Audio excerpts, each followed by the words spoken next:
السلام علیکم، میں ہوں امل عبدالغفار اور آپ دیکھ رہے ہیں KPN HD۔ وفاقی حکومت بکھلاہٹ کا شکار، اوچھے ہتھ کنڈوں پر اتر آئی۔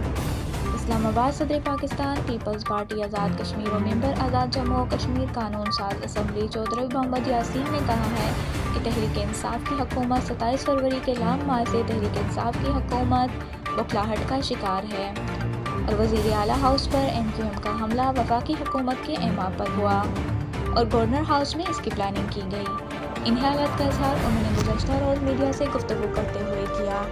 انہوں نے کہا ہے کہ لانگ مارچ کے اعلان کے بعد وفاقی وزراء نے پہلے ہی سندھ پر یلغار کر رکھی تھی اور جب عوام کی جانب سے کوئی رسپانس نہ ملا تو تشدد کو ہوا دینے کے لیے MQM کو میدان میں لے آئے۔ انہوں نے کہا ہے کہ یہ سب کچھ منصوبہ بندی کے تحت کیا گیا، لیکن اس طرح کے اوچھے ہتھ کنڈوں سے تحریک انصاف کو کچھ نہیں ملے گا۔